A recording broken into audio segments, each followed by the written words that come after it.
Hi guys, నేను మీ Prabhakar. Welcome to Telugu mystery. ఈరోజు మనం కన్యాకుమారిలో జరిగిన నిజమైన ఒక సంఘటన గురించి తెలుసుకుందాం. ఈ స్టోరీ హారర్గా గుండెలు గుబేల్మనేలా ఉంటుంది. దెయ్యాలు భూతాలు అని వస్తుంటాయి. ఈ వీడియోకు నేను పెట్టిన పేరు అయ్యో దెయ్యం. మేము చేసే వీడియోలు నచ్చితే మా కోసం 2 సెకండ్లు కేటాయించి ఒక లైక్ ఇవ్వండి. ఈ ఛానల్కు కొత్తగా వచ్చిన వారైతే తప్పకుండా సబ్స్క్రైబ్ చేసుకోండి.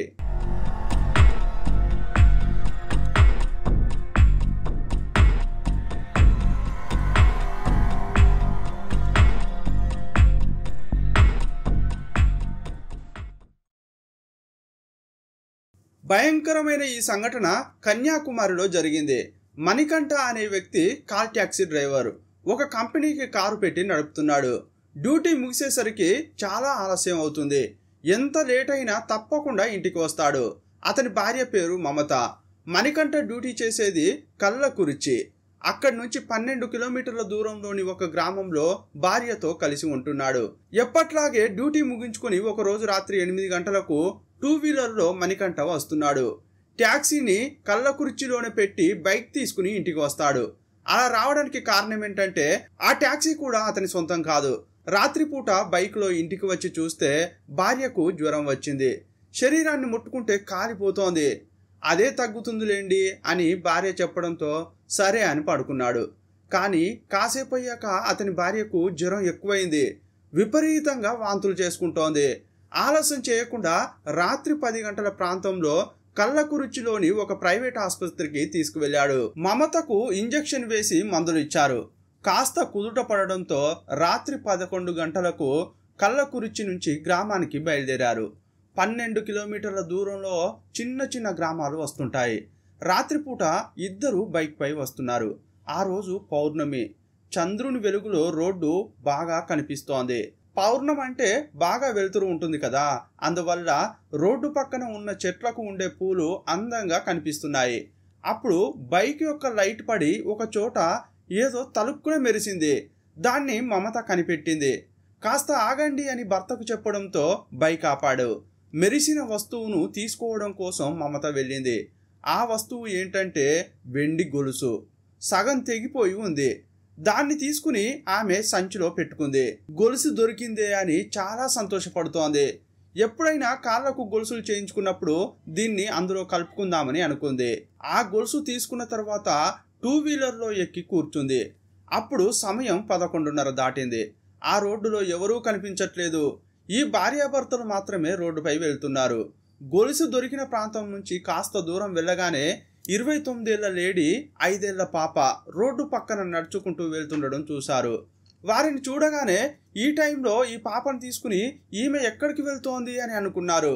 ఆ లేడీ వీరిని చూసి చేయి చాపి 2 వీలర్ను ఆపమని సిగ్నల్ ఇచ్చింది. ఏదో సాయం కోసం అడుగుతున్నట్లు అనిపించింది. ఇంత రాత్రి పాపతో వెళ్తుందంటే ఏదో అవసరం ఉండి ఉంటుందండి, అందువల్ల బైకు ఆపండి అని మమత చెప్పింది.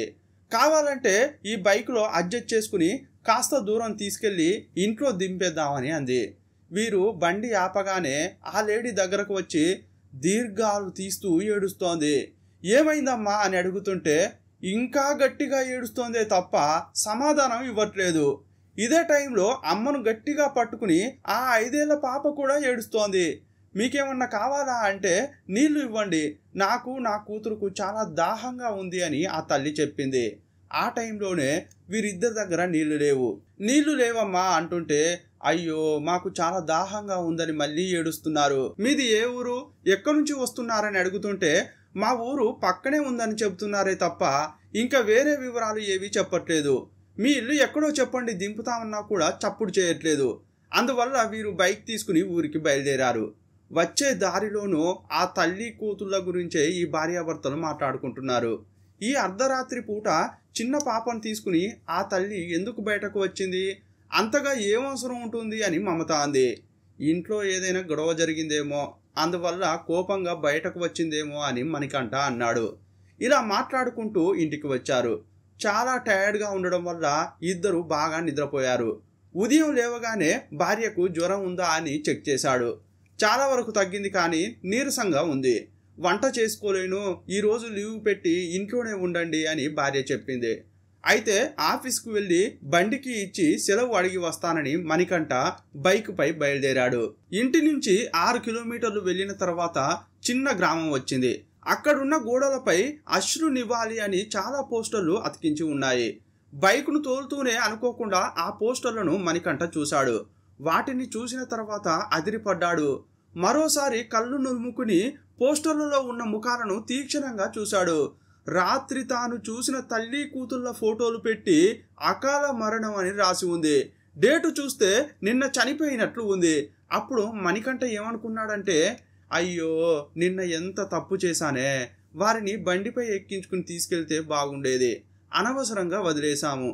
వారు రోడ్డుపై నడుచుకుంటూ వెళ్తుంటే ఏదైనా బండి ఢీ కొట్టిందేమో, అందుకే చనిపోయి ఉంటారని పాపం బాధపడ్డాడు. అతని మనసు బాధగా అనిపిస్తోంది. అందువల్ల బైక్ దిగి ఆ పోస్టర్ను చూస్తూ దండం పెట్టుకున్నాడు. అటువైపు వస్తున్న ఆ గ్రామానికే చెందిన ఒక ఆయనను చూసి, వీరిని రాత్రే చూశానండి, దాహంగా ఉంది, నీళ్లు ఇవ్వమని అడిగారు. రాత్రిపూట బయటకు ఎందుకు వచ్చారు, మీ ఇంటికి తీసుకెళ్లి వదిలేస్తా అంటే అస్సలు వినలేదు. ఆ తల్లి కూతుళ్ళు బాగా ఏడ్చారు. ఇంతకీ ఎలా చనిపోయారండి అని అడిగాడు. ఈ మాట వినగానే ఆ గ్రామస్తుడు షాక్ అయ్యాడు. ఏం చెప్తున్నారండి, వారిని రాత్రి చూసారా, కానీ మధ్యాహ్నమే చనిపోయారు కదా అని చెప్పగానే మణికంఠ స్టన్ అయ్యాడు. లేదండి, రాత్రి 12 గంటల సమయంలో అక్కడ చూశాను అని చేయి చూపించాడు. ఆ చోటును చూడగానే గ్రామస్తుడు అవాక్కయ్యాడు. ఏమండి, వాళ్ళు నిన్న మధ్యాహ్నమే చనిపోయారని అతడు కరాఖండిగా చెప్తున్నాడు. ఆ లేడీకి ఈ పక్కనే పొలం ఉంది. తల్లి కూతుళ్ళు రోడ్డుపై నడుచుకుంటూ వెళ్తుంటే మద్యం మత్తులో ట్రాక్టర్ నడుపుతున్న డ్రైవర్ వారిని ఢీకొట్టాడు. ఎక్కడైతే వీరికి వెండి గొలుసు దొరికిందో ఆ పక్కనే యాక్సిడెంట్ జరిగింది. ట్రాక్టర్ గట్టిగా ఢీకొట్టడంతో అక్కడికక్కడే ఈ తల్లి కూతురు చనిపోయారు. మద్యం మత్తులో యాక్సిడెంట్ చేసిన డ్రైవర్ను పోలీసులు అరెస్ట్ చేశారు. ఆ ట్రాక్టర్ను కూడా సీజ్ చేశారు. మరి నిన్న రాత్రి ఈ పోస్టర్లను చూడలేదే అంటుంటే దానికి కూడా ఒక కారణం చెప్పాడు. ఆ తల్లి కూతురు చనిపోవడం వల్ల కుటుంబ సభ్యులు అందరూ కళ్ళకురిచి ఆసుపత్రిలోనే పోస్ట్ మార్టం కోసం వేచి చూశారు. ఆ రోజు ఇంటికి రావడానికి చాలా లేట్ అయింది. అందువల్ల పోస్టర్లు కొట్టించి అతికించేసరికి లేట్ అయిందని చెప్పాడు. ఇదంతా విన్న తర్వాత మణికంఠ డిస్టర్బ్ అయ్యాడు. ఆఫీస్కు వెళ్లకుండా తిరిగి ఇంటికి వచ్చాడు. త్వరగానే భర్త ఇంటికి రావడంతో ఏమైందండి, తిరిగొచ్చారేంటి అని భార్య అడిగింది. మనం రాత్రి తల్లి కూతుళ్ళను చూసాం కదా, వారు నిన్న మధ్యాహ్నమే చనిపోయారట, కానీ రాత్రిపూట మనల్ని నీళ్లు ఎలా అడిగారు అని ఆశ్చర్యపోయాడు. ఆ మాట విని మమత స్టన్ అయింది. ఇక లేట్ చేయకుండా మణికంఠ మమత స్నానం చేసి పక్కనే ఉన్న గుడికి వెళ్లారు. దేవుడా, మాకు ఏమీ కాకుండా కాపాడు తండ్రి అని వేడుకున్నారు. ఇక మనకు ఏమీ కాదన్న ధైర్యంతో ఇంటికి వెళ్లారు. కానీ ఆ తర్వాతే మణికంఠ కుటుంబంలో జరగరాని విషయాలు జరిగాయి. ఈ సంఘటన తర్వాత వారం రోజులు గడిచాయి. మణికంఠ ప్రతిరోజు కళ్ళకురిచి వెళ్లి ట్యాక్సీ నడిపి ఇంటికి వస్తున్నాడు. ఆ రోజు రాత్రి ఆత్మలను చూసిన విషయాన్ని కొంచెం కొంచెంగా ఈ భార్యాభర్తలు మర్చిపోతున్నారు. కానీ మేము మీ ఇంట్లోనే ఉన్నాం అనేలా ఆ ఆత్మలు జలకిచ్చాయి. ఒకరోజు అర్ధరాత్రి భార్యాభర్తలు పడుకుని ఉన్నారు. అప్పుడు పాప ఏడుస్తున్న శబ్దం వినిపిస్తోంది. ఆ కూని రాగాలు విని మణికంఠ డిస్టర్బ్ అయ్యాడు. వెంటనే లేచి చుట్టుపక్కల చూశాడు. పక్కనే ఉండాల్సిన భార్య కనిపించట్లేదు. బయటకు వచ్చి చూస్తే అతని భార్య ఒక చెంబులో నీళ్లు పోస్తూ, తాగండమ్మా, దాహంగా ఉందని చెప్పారు కదా, మీ దూప తీరిపోయేంత వరకు తాగండి అంటోంది. ఈ దృశ్యం చూసిన మణికంఠకు ఏమీ అర్థం కావట్లేదు. నీళ్లు పోస్తుంటే ఎవరైనా తాగుతున్నారా అంటే అది లేదు. మమత, ఏం చేస్తున్నావు అని పిలిచాడు. కానీ ఆమె వినిపించనట్లే ప్రవర్తిస్తోంది. రిప్లై రాకపోవడంతో ఆమెను పట్టుకుని ఊపాడు. మరుక్షణమే ఆమె తన భర్తను చూసి మైకంలో పడిపోయింది. అప్పుడు భార్యను ఇంట్లోకి తీసుకొచ్చి పడుకోబెట్టాడు. ముఖంపై నీళ్లు చల్లి లేపడానికి ట్రై చేశాడు. ఈ విషయం పక్కింటి వారికి కూడా చెప్పలేదు, ఎందుకంటే వారికి రీసెంట్గా పెళ్లి అయింది. ఈ విషయం కానీ నైబర్స్కు తెలిస్తే అంతా తప్పుగా అనుకుంటారు. అందువల్ల ఎవరికీ తెలియకుండా మణికంఠ జాగ్రత్త పడ్డాడు. ముఖంపై నీళ్లు చల్లిన మమత లేవకపోవడంతో అదే వీధిలో 4 ఇళ్ల తర్వాత ఉండే అమ్మ నాన్నకు మణికంఠ ఫోన్ చేశాడు. ఎవరికీ చెప్పకుండా సైలెంట్గా ఇంటికి రండి అని పిలిచాడు. కానీ వారేమో గ్రామంలో ఉన్న గుడి యొక్క పూజారిని తీసుకొచ్చారు. ఆయన వచ్చి మమతకు బొట్టు పెట్టి నీళ్లు చల్లేసరికి ఆమె నార్మల్ అయిపోయి కళ్ళు తెరిచింది. లేచిన తర్వాత ఎవరికి నీళ్లు పోస్తున్నావు అని మణికంఠ అడిగితే, నేనా, నీళ్లు పోసానా, అలా నేను ఏమీ చేయలేదే, ఇంతకీ నిద్రలో ఉన్న నన్ను నీళ్లు కొట్టి ఎందుకు లేపారు అని అడిగింది. అప్పుడు పూజారి మణికంఠకు సైగ చేసి ఆమెకు ఇంకా ఏమీ చెప్పకు అన్నాడు. వెంటనే భార్యతో నువ్వు వెళ్ళి పడుకో అని మణికంఠ చెప్పాడు. మణికంఠను పక్కకు పిలిచి అసలు ఏం జరిగిందని పూజారి అడిగితే అన్ని విషయాలు చెప్పాడు. వారం క్రితం ఆసుపత్రికి వెళ్ళి వచ్చేటప్పుడు చనిపోయిన తల్లి కూతుళ్ళు నీళ్లు అడిగారని, నీళ్లు లేవని వచ్చేశామని, మరుసటి రోజు పోస్టర్లు చూసిన విషయాలు అన్నీ చెప్పాడు. అప్పుడు పూజారి ఒక విషయం చెప్పాడు. ఇంకా ఈ ఆత్మలు నీ భార్య శరీరంలోనే ఉన్నట్లు అనిపిస్తోంది, కానీ మళ్ళీ ఆ ఆనవాళ్ళు కనిపిస్తే తర్వాత మాట్లాడదాం అని చెప్పి వెళ్ళిపోయాడు. ఈ విషయం ఇంకెవరికీ చెప్పొద్దని పూజారిని కూడా మణికంఠ రిక్వెస్ట్ చేశాడు. ఆ తర్వాత 2-3 రోజుల పాటు మమత ఇంట్లో బాగానే ఉండేది. జ్వరం వల్ల కాస్త నీరసంగా ఉండింది. 4 రోజుల తర్వాత రాత్రి పడుకోబోయే ముందు మరో సంఘటన జరిగింది. ఆ రోజు ఆదివారం. నాన్ వెజ్ వండుకుని భార్యాభర్తలు కడుపు నిండా తిన్నారు. రాత్రి 9 గంటలకు పడుకున్నారు. కానీ రాత్రి 11 గంటల సమయంలో మమత సడన్గా లేచి కూర్చుంది. కాసేపు అయ్యాక మెలకువలోకి వచ్చిన భర్త భార్య ఎక్కడ అని చూస్తే జుట్టంతా విరబోసుకుని దయ్యంలాగా కూర్చుని ఉంది. ఒక్కసారిగా ఆమెను చూసి ఉలిక్కి పడ్డాడు. మమత ఏమైంది అని అంటుంటే ఆకలేస్తుంది, భోజనం పెట్టు అంది. ఆ తర్వాత సంబంధమే లేకుండా ఏడుస్తోంది. ఇప్పుడే తిన్నాం కదా అంటుంటే నాకు ఆకలేస్తోంది, పెడతావా లేదా అని బెదిరించినట్లే మాట్లాడుతోంది. అప్పుడు అతనికి అర్థమైపోయింది మళ్ళీ తన భార్య శరీరంలోకి ఆత్మలు వచ్చాయని. మమత బిగ్గరగా అరుస్తోంది. ఆమె అరుపులు విని పక్కింటి వారు, వీధిలోని వారంతా వచ్చారు. చిన్న చిన్న అరుపులు పెడబొబ్బలుగా మారాయి. అన్నం పెట్టరా అంటే ఆలోచిస్తావేంట్రా, పెడతావా లేదా అంది. అదే టైంలో గుడి పూజారి కూడా వచ్చి అన్నం అడుగుతోంది కదా పెట్టండి అన్నాడు. ఇంట్లో తినగా మిగిలిన అన్నం మటన్ కలిపి ఆమె ముందు పెట్టారు. ఆబగా దాన్ని తిన్నది.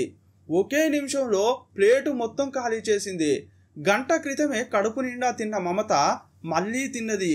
పైగా ఇది సరిపోలేదు, ఇంకా కావాలని అంటుంటే పక్కింటి వాళ్ళు అన్నం, చికెన్, మటన్ తెచ్చి పెట్టారు. ఎంతో ఆకలితో ఉన్నట్లు ఎంత పెడితే అంత ఆబగా తింటూనే ఉంది. తింటున్న విధానం బట్టే ఆ అన్నం తింటున్నది మమత కాదు, ఆమెలో ఉన్న ఆత్మలు అని గుర్తుపట్టారు. ఆమె తినుకుంటూనే పక్కనే ఉన్న నా బిడ్డకు కూడా పెట్టండ్రా, అది కూడా ఆకలితో ఉంది అని చెప్తోంది. ఇంతకీ ఎక్కడ నీ కూతురు అంటే పక్కకు వేలు చూపించి తన కూడా ఆకలితో దాహంతో ఉంది, అడిగినవన్నీ పెట్టండి అంది. వెంటనే ఇంకో ప్లేట్లో భోజనం పెట్టారు. ఆ ప్లేటు అలాగే ఉంది, కానీ తన ప్లేటును ఖాళీ చేసిన తర్వాత ఆ ప్లేట్లో ఉన్న అన్నం కూడా తినేసింది. తినేది తల్లి ఆత్మ, కానీ కూతురు ఆత్మను తిను బిడ్డ తిను, ఆకలేస్తోంది కదా అలా ఉండిపోయావేంటి, భయపడకు అని అంటోంది. ఇదంతా చూస్తున్న పూజారి మౌనంగా ఉండిపోయాడు. తిన్న తర్వాత నా కూతురుకు గొలుసు ఇవ్వు అని మణికంఠను అడుగుతోంది. గొలుసు అనగానే అతడు బంగారు గొలుసు అనుకున్నాడు. అంత ఖరీదైన గొలుసు కొనాలంటే మా వల్ల ఎలా అవుతుంది, నా దగ్గర అంత డబ్బు లేదమ్మా అన్నాడు. రేయ్ దొంగ రాస్కెల్, గొలుసును దాచిపెట్టి నాటకాలు ఆడుతున్నావేంట్రా, మర్యాదగా నా బిడ్డ గొలుసు నాకు ఇవ్వరా అంది. బాగా ఆలోచించిన మణికంఠకు బైకులో వెళ్ళేటప్పుడు రోడ్డు పక్కన దొరికిన వెండి గొలుసు గుర్తుకొచ్చింది. అది ఆ 5 ఏళ్ల పాపదై ఉంటుందని అనుకున్నాడు. యాక్సిడెంట్ జరిగినప్పుడు బండి ఆ పాపను లాక్కెళ్ళింది. అందువల్ల గొలుసు తెగి సగం మాత్రం అక్కడ పడింది. పొదల్లాంటి ప్రాంతంలో అది పడి ఉంది. కుటుంబ సభ్యులు, బంధువులు క్రైమ్ సీన్లో వెతికినప్పుడు వారికి సగం గొలుసు మాత్రమే దొరికింది. కానీ మిగతా సగం దొరకకపోవడంతో వాళ్ళు వెళ్ళిపోయారు. ఆ రోజు అదే దారి గుండా వచ్చిన మణికంఠ, మమతకు ఈ సగం దొరికింది. ఇదంతా గుర్తుకు వచ్చిన మణికంఠ తన భార్య డబ్బాలో దాచిన గొలుసును తీసుకొచ్చి ఇచ్చాడు. ఇదేనా అంటుంటే, ఇదే, నా కూతురుకు నేను చాలా ఇష్టంతో కొన్న గొలుసు ఇది. నా బిడ్డ కాళ్లకు పట్టీలు పెట్టి తనివి తీరా చూసుకోకముందే మాకు ఇలా అయిందే అని చేతుల్లోకి తీసుకుని రోధించింది. అప్పుడు గుడి పూజారి ముందుకు వచ్చి ఆత్మతో మాట్లాడుతున్నాడు. నువ్వు చనిపోయావమ్మా, కానీ వీరికి కొత్తగా పెళ్ళి అయింది, వారిని ఎందుకు టార్చర్ చేస్తున్నావు, మమత శరీరంలో నుంచి వెళ్ళిపో అని అన్నాడు. కానీ ఆ ఆత్మ ఏం చెబుతోందంటే, అనుకోకుండా యాక్సిడెంట్లో చనిపోయాం, మాకు చావాలని లేనే లేదు, ఎంతో భవిష్యత్తు ఉన్న నా కూతుర్ని ఆ డ్రైవర్ మద్యం మత్తులో చంపేశాడు. నాకు కూడా బతకాలని ఉంది. అందువల్ల ఈ అమ్మాయి శరీరంలో కొన్నాళ్ల పాటు ఉంటాం. కానీ ఈమెను ఏమీ చేయంలే అని నవ్వుతోంది. వేరే దారి లేక ఆ పూజారి ఆత్మను బెదిరించాడు. నువ్వు గాని ఈ శరీరం నుంచి వెళ్ళిపోకపోతే స్వామివారి కొరడా తీసుకొచ్చి కొడతా. అప్పుడు నువ్వు తప్పకుండా వెళ్లాల్సిన పరిస్థితి ఏర్పడుతుంది. అంతవరకు తెచ్చుకుంటావా అంటే అది కూడా ఆక్రోశంగా మాట్లాడుతోంది. అప్పుడు పూజారి కాస్త శాంతించి ఈ అమ్మాయిని ఎప్పుడు ఆవహించావు అని అడిగాడు. అప్పుడు నవ్వుతూ ఆ గొలుసు తీసినప్పటి నుంచే వారిని ఫాలో అవుతూ వచ్చినట్లు ఆత్మ చెప్పింది. మాకు ఆ రోజే యాక్సిడెంట్ జరిగి ఎక్కడికి వెళ్లాలో తెలియలేదు. మా ఆత్మలు అక్కడక్కడే తిరిగాయి. అదే టైంలో ఈ భార్యాభర్తలు రావడం, వారు గొలుసు తీసుకోవడంతో ఫాలో అవుతూ వచ్చాం. ఏ రోజైతే అర్ధరాత్రి లేచి నీళ్లు పోసి తాగమని అందో ఆ రోజు పూర్తిగా ఆమెను ఆవహించినట్లు చెప్పింది. బలవంతంగా శరీరం నుంచి వేరు చేయడానికి పూజలు చేస్తుంటే ఆ ఆత్మ ఒక విషయం చెప్పింది.